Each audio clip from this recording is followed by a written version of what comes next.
Good morning बच्चों। आज हम आपको कहानी लेखन कराएंगे। तो कहानी लेखन में क्या करना है, आपको कहानी लिखना है। एक सब्जेक्ट, मान लो ये प्यासा कौवा कहानी दी है, हैं इसमें दे रखी ना प्यासा कौवा कहानी। तो उसको ये चित्र में देख के, चित्र देख देख के वैसे हम खुद ही लिख सकते हैं कहानी, है ना। प्यासा कौवा कहानी तो आप लोगों ने पढ़ी भी होगी, फिर भी हम इसमें रीडिंग करके पढ़ते हैं। फिर इसको आपको अपने मन से लिखना है। यदि ये आए तो ये, या दूसरी जो भी कोई सब्जेक्ट, जो भी कहानी आए उसको आपको अपने शब्दों में लिखना है। अपने याद नहीं करना है, इसको पढ़ना भर है, फिर अपने शब्दों में लिखना है। इसमें देखो दे रखी एक प्यासे कौवे की। एक कौवा था, वह बहुत प्यासा था। पानी की तलाश में वह इधर उधर भटक रहा था। बहुत तेज़ प्यास लगी थी, गर्मियों के दिन थे। एक कौवा था तो बेचारा बहुत, उसको प्यास लगाई उड़ते उड़ते। अब बहुत प्यासा था, वो पानी की तलाश करने लगा, ढूंढने लगा पानी। अब पानी हर जगह तो मिलता नहीं है ना। तो बेचारे ने बहुत ढूंढा ढूंढा ढूंढा, चारों तरफ ढूंढा, भटकने लगा इधर से उधर। तो उड़ते उड़ते इधर से उधर पहुंचा, तो तभी वह उसे एक जगह उड़ रहा था, तो उसे एक घड़ा दिखाई दे गया। और घड़ा मतलब मटका जिसमें पानी रहता है, पर घड़े में पानी बहुत कम था। घड़ा तो दिखा उसको, लेकिन उसमें पानी बहुत कम था, नीचे तक था। उसमें कौवा पहुंच नहीं पा रहा था, है ना। कौवा की चोंच नहीं पहुंच पा रही थी। कौवा तो छोटा सा, और यदि ज़्यादा करता तो उसके अंदर गिर जाएगा, मटके के अंदर, घड़े के अंदर। तो फिर बेचारा कैसे निकलेगा। तो उसमें पानी दिखा और थोड़ा सा था, वहाँ पहुँच नहीं पा रहा था। अब कौवे ने दिमाग लगाना शुरू करा कि क्या किया जाए, क्या किया जाए कि जिससे कि ये पानी मुझे मिल जाए। बहुत उपाय सोचने लगा, बहुत सोचा तो उसके दिमाग में एक बात आ गई। उसने क्या किया, कौवा पास में पड़े कुछ कंकड़ उठा लाया। पास में कुछ कंकड़ पड़े होते, कंकड़ पत्थर पड़े ही रहते सब जगह, तो पड़े थे। तो कौवे ने क्या किया कि उन कंकड़ों को ला ला के अपने चोंच से दबा दबा के मटके को पूरा ऊपर तक भर दिया। तो वो मटका भरा, तो जब कंकड़ों ने नीचे जगह ले ली तो पानी ऊपर आता गया, है ना। पानी उठ गया ऊपर, और उसने इतने सारे कंकड़ भर दिए कि पानी बिल्कुल ऊपर आ गया, है। उसने एक एक करके सारे कंकड़ घड़े में डाल दिए। जब काफ़ी कंकड़ घड़े में गिर गए तो पानी ऊपर आ गया, है ना। आएगा भाई, घड़े में उतनी जगह है, यदि कोई उससे ज़्यादा जो भारी चीज़ होगी वो नीचे चली जाएगी। तो कंकड़ पानी से ज़्यादा भारी थे, तो वो नीचे चले गए, तो पानी ऊपर आ गया। इस तरह से पानी ऊपर आ गया। तो पानी ऊपर आ गया, अब कौवे ने घड़े में अपनी चोंच डाली। जब उसने देखा कि बहुत ऊपर आ गया पानी, तो चोंच डाल के देखा, तो उसके मुंह के ऊपर, घड़े के ऊपर बैठ गया, और उसकी चोंच नीचे तक पहुंचने लगी, पानी तक।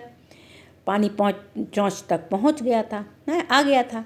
उसने कौवे ने पानी पिया, अच्छा ठंडा ठंडा पानी पिया, और अपनी प्यास बुझाई, और चला, उड़ गया, अपनी जगह पर चला गया। तो क्या इस कहानी से क्या शिक्षा मिली कि कोशिश करने से हमें हर बड़ी से बड़ी समस्याओं का हल मिल जाता है। प्रयास करने से हर समस्या का हल किया जा सकता है। सदैव अपनी बुद्धि का प्रयोग करो। कोशिश करेंगे तो हमें हर समस्या का हल मिल जाता है। इसीलिए कहा जाता है कि कोशिश करने वालों की हार नहीं होती, लहरों से डरकर नैया पार नहीं होती।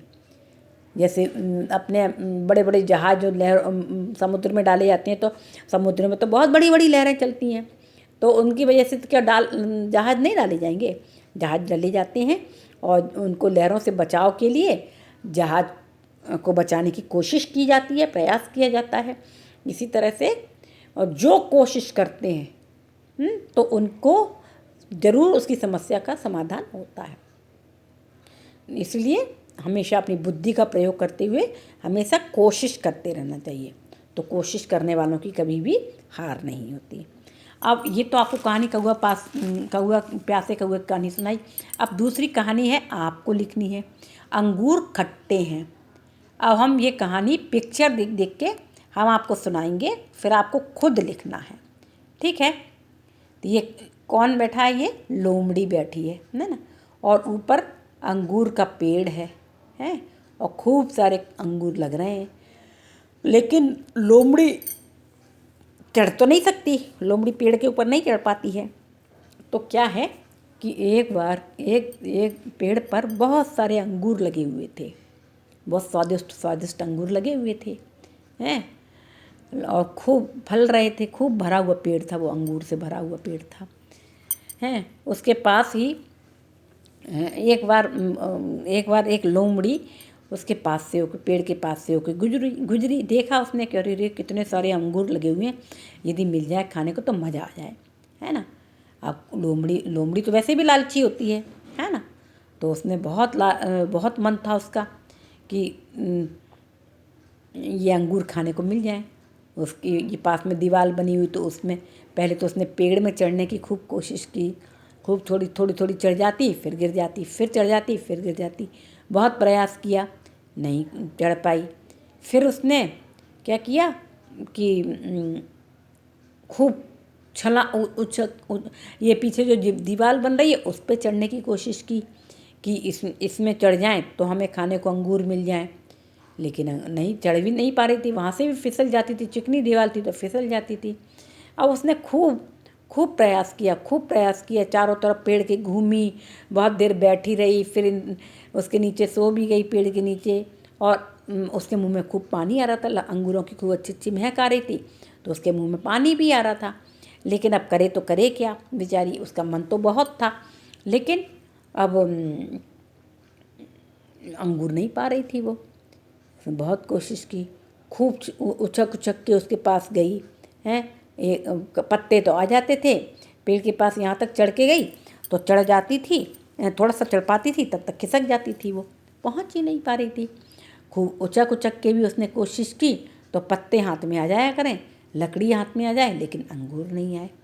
अब लोमड़ी बड़ी परेशान, उसने पत्थर भी मारे तो पत्थर से भी नहीं टूटी, और लोमड़ी बहुत चालाक होती है, कोशिश तो बहुत की उसने, अब बेचारी क्या करे हैं। फिर आखिरकार हार मान करके उसने चुपचाप बैठ गई, सो गई।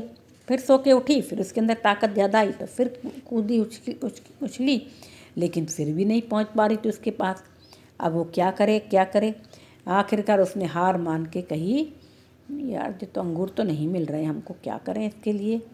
लगता है अंगूर, अब जब कोई भी उपाय उसको नहीं सूझा तो वो बोलती है, अरे मैं तो नहीं खाना, मुझे तो नहीं खाना ये अंगूर, ये तो खट्टे हैं, खट्टी चीज़ कोई नहीं पसंद करता ना, मीठे होते हैं तो पसंद करते हैं।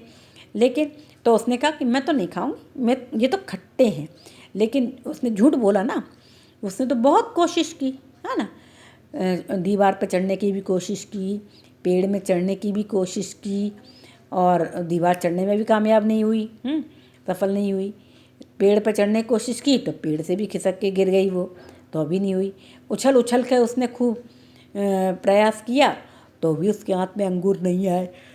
तब उसने हार मान के क्या कह दिया कि अरे मुझे तो ये खाना ही नहीं है। क्यों? क्योंकि ये तो खट्टे हैं। तो ये क्या हो गया, अंगूर खट्टे हैं मतलब क्या हो गया, बहाना हो गया वो लोमड़ी के लिए। क्यों? क्योंकि उसने कोशिश की, यदि पा जाती तो खूब चटका लेके खा लेती वो, लेकिन वो पाई नहीं थी, इसलिए उसने बहाना कर दिया कि अंगूर तो खट्टे हैं। ठीक है ना। देखो ये दीवार पे भी चढ़ रही है, उछल रही है, देखो, है ना। ये चढ़ी, देखो यहाँ पे दीवार पे चढ़ने के बाद यहाँ तक पहुँच गई, मुंह में खूब पानी आ रहा है उसके लेकिन बेचारी नहीं खा पा रही है। यहाँ से उछल के चढ़ रही है, पेड़ में भी चढ़ी, लेकिन पेड़ से भी नहीं पहुँची। पेड़ से भी चढ़ने के बाद धड़ाम से गिर गई। तो उसने प्रयास बहुत किया, और जब नहीं पाई, देखो ये कुछ उछल के ये पहुंच गई, बिल्कुल पास तक पहुंच गई है, लेकिन नहीं पहुंच पाई है। उसके मुंह में पानी भी बहुत आ रहा है, लार टपक रही है उसकी, लेकिन वो नहीं पा रही है। तो अंत में क्या कहती है, अरे मैं तो खाना ही नहीं चाहती हूँ। क्यों? क्योंकि वो तो खट्टे हैं। जबकि वास्तविकता क्या है कि अंगूर तो खूब अच्छे हैं, लेकिन लोमड़ी वहाँ तक पहुँच ही नहीं रही, उसके मुंह में खूब पानी आ रहा है, लेकिन नहीं पा रही है उसको। इसलिए उसने बहाना बना दिया कि अरे अंगूर तो खट्टे हैं, इसलिए मैंने ये अंगूर नहीं खाए। तो ये कहानी आपको इसमें बुक में लिखनी है और याद भी करनी है, और याद करके यदि परीक्षा में आएगी तो आपको इसको लिखना भी है। ठीक है। और ये इसी तरह से ये कहानी है, ये चालाक बंदर वाली कहानी, ये चालाक बंदर वाली कहानी भी है। इसको कैसे करना, इसको क्या है, एक बंदर था है, एक बार दो बिल्लियाँ थी, उन्हें एक रोटी मिल गई। दो बिल्ली थी, दो बिल्लियों को रोटी मिली तो आपस में लड़ने लगी, वैसे खाने के लिए झगड़ने लगी। तभी एक बंदर वहाँ आ गया। दोनों बिल्लियाँ थी, लड़ रही थी, कह रही ये मेरी रोटी है, ये मेरी रोटी है। तभी एक बंदर आ गया। बंदर बोला कि मैं रोटी को आधा आधा बांट दूंगा। उसने एक तराजू मंगवाई, उन बिल्लियों से कहा तराजू तराजू तौलने वाला होता ना जो, वो लेके आओ, मैं तुम इस बिल्ली को रोटी को आधा आधा काट दूंगा। बंदर चालाक होता है तो सब जानते हैं, है ना। बिल्लियाँ सोची कि चलो ठीक है, तराजू ले आई वो, और रोटी उसको पकड़ा दी बंदर को। अब क्या किया कि उसने दोनों रोटियाँ आधी आधी बांट दी, लेकिन जानबूझ के बंदर ने आधी आधी नहीं बांटी। एक टुकड़ा उसका बड़ा रखा और एक छोटा रखा रोटी का। तो जो बड़ा टुकड़ा था उस साइड तराजू झुक गया, क्योंकि वो बड़ा था, उसमें ज़्यादा रोटी थी। अब क्या हुआ, बंदर उसमें से बड़ी रोटी में से जो ज़्यादा टुकड़ा था उसको काट लिया, और उसने जानबूझ के ज़्यादा काटा कि जिसलिए दूसरी तरफ वाला बड़ा हो गया, है ना। अब तराजू दूसरी तरफ झुक गया, दूसरी तरफ झुक गया तो सफ़ेद वाली बिल्ली, पहले भूरी वाली बिल्ली चिल्लाने लगी कि नहीं नहीं नहीं, आपने उसको ज़्यादा दे दी, उसको ज़्यादा दे दी, तो उसने काट के वो वाली खा ली हैं। तो अब भूरी बिल्ली की तरफ झुक गई, तो काली सफ़ेद बिल्ली भी चिल्लाने लगी नहीं नहीं नहीं, आपने उसको ज़्यादा दे दी, उसको ज़्यादा दे दी है, आप मेरी कम कर दी, मेरी कम कर दी। तो उसने काली भूरी बिल्ली साइड वाली फिर काट ली, तो भूरी बिल्ली साइड वाली ऊपर हो गई और काली बिल्ली साइड वाली नीचे हो गई। क्यों? क्योंकि इसकी बड़ी हो गई। तो इस तरह से बंदर ने बार बार कर करके एक एक टुकड़ा खाता जाए। जब काली की साइड बड़ा हो जाए तो काली की साइड वाला खा ले, जब भूरी की साइड का बड़ा हो जाए तो भूरी की साइड वाला खा ले। इस तरह से बांटते बांटते उसने 2 3 4 5 बार ऐसे इस तरह से किया, एक एक टुकड़ा खा गया पूरी। और धीरे धीरे करके अब बिल्लियाँ दोनों आपस में लड़ती रही, बुद्धू थी बिल्लियाँ, वो कहें उसको ज़्यादा दे दी, उसको ज़्यादा दे दी। अंत में छोटा सा टुकड़ा बचा है, तो अब वो कहाँ जाए। तो अंत में बंदर ने पूरी रोटी खा ली और बोला लो अब रोटी ही ख़त्म हो गई, अब तुम लोग लड़ाई झगड़ा करते रहो। इसीलिए क्या कहा गया है कि हमें आपस की लड़ाई का फ़ायदा तीसरे लोग ही उठाते हैं। इसलिए हमें व्यर्थ की लड़ाई नहीं करना चाहिए, और यदि लड़ाई हो गई है तो आपस में ही समझौता कर लेना चाहिए, नहीं तो दूसरे लोग इसका फ़ायदा उठा ले जाते हैं और हम हाथ मलते रह जाते हैं। जैसे बेचारी ही दोनों बिल्लियाँ रोटी पाई, ढूंढ के लाई, लेकिन इन बिल्लियों के हाथ कुछ नहीं आया बेचारियों के। उनने क्या किया, बंदर ने पूरी एक एक टुकड़ा काट के, और बंदर तो चालाक होता तो जानबूझ के वो छोटा बड़ा टुकड़ा करता था। जिस साइड का बड़ा टुकड़ा हो जाता था उस साइड झुक जाती थी तराजू, तो उधर से वो तोड़ के खा लेता था। तो इधर वाला बड़ा हो जाता था तो इधर से खा लेता था। इस तरह से करते करते उसने पूरी रोटी खा ली, और बिल्लियाँ बेचारी हाथ मलते रह गई अपना समूह लेकर के। देखो बेचारी दोनों जाने लगी, और अंत में बंदर पूरी रोटी खा गया। ठीक है ना। तो इसलिए हमें ज़्यादा लड़ाई नहीं करना चाहिए, आपस में मिलजुल के रहना चाहिए, है ना। और अब आपको उस सुनहरी धूप की ये एक पाठ है जो सतरंगी परियां है ना, इसको याद करना है आपको, ये वाली, क्योंकि इसमें से ये कविता आपकी परीक्षा में आएगी। 4 लाइन 8 लाइन याद कर लेना है आपको, ज़रूर लर्न करना है, क्योंकि ये परीक्षा में आएंगी आपको। और अपने एक वो आएगा अनुच्छेद लेखन ही समझ लो उसको, कि अपने मित्र के विषय में, अपनी या तो तुम्हारी कोई सहेली हो या कोई दोस्त हो, उसके विषय में आपको 5-5 6-6 लाइनें याद करना है, 4-5 लाइनें लिखना है। जैसे मान लो आप लोगों की लड़की हैं, आपकी एक सहेली है, उसका नाम रीमा है, तो हम लिखेंगे, शुरू करेंगे, मेरी एक प्रिय सहेली है, मेरी प्रिय सहेली का नाम रीमा है, वो बहुत सुंदर है, बहुत अच्छी है, वो पढ़ाई लिखाई में मेरी मदद करती है, वो मेरे घर के पास में रहती है, हम दोनों साथ साथ पढ़ते हैं और हम दोनों साथ साथ खेलते हैं हम दोनों मिलकर के घर में कोई किसी पार्टी में मिलजुल कर जाते हैं और हम मिलजुल कर अपना टिफ़िन स्कूल में लंच बॉक्स अपना फिनिश करते हैं। इस तरह से वो बहुत अच्छी है, वो मेरी बहुत मदद करती है, मैं भी उसकी मदद करती हूँ। इस तरह से 5-6 लाइन आपको मित्र के, अपनी सहेली के बारे में लिखना है। बॉयज़ हैं तो बॉयज़ लिखेंगे। राहुल मेरा बहुत अच्छा दोस्त है, वो मेरे घर के पास में रहता है, हम दोनों मिलकर पढ़ाई करते हैं। वो हम मेरे जो पढ़ने में जो कठिनाई होती है वो मेरी समस्याओं का समाधान करता है, वो मेरे याद करने में भी मदद करता है। हम दोनों शाम को साथ साथ खेलते हैं, साथ साथ पढ़ते भी हैं। फिर हम लोग विद्यालय भी साथ साथ जाते हैं, विद्यालय में एक साथ बैठते हैं और एक साथ अपने प्रश्न, शिक्षकों के प्रश्नों का उत्तर देते हैं। राहुल मेरी हर काम में मदद करता है। हम लोग साथ साथ खाना खाते हैं, खेलते हैं और वो मेरी सब कामों में मदद करता है। इस तरह राहुल मेरा सबसे प्रिय दोस्त है। इस तरह से अपने सगे जो खास आपका मित्र हो उसके बारे में 5 लाइन इस तरह से आपको लिखना है। और ये वाली कविता ज़रूर याद कर लेना है, 4 लाइन, 6 लाइन, 8 लाइन ज़रूर आएंगी इसमें से, ठीक है ना। कविता याद कर लेना। और सही विलोम शब्द ये तो आप लोगों को मालूम ही होंगे ना, पर्यायवाची शब्द, विलोम शब्द और वाक्यांशों के लिए, अनेक शब्दों के लिए एक शब्द जो लिखा जाता है, जो लोहे का काम करता है उसको क्या कहते हैं, लोहार। जो विद्यालय में पढ़ाता है उसे क्या कहते हैं, शिक्षक।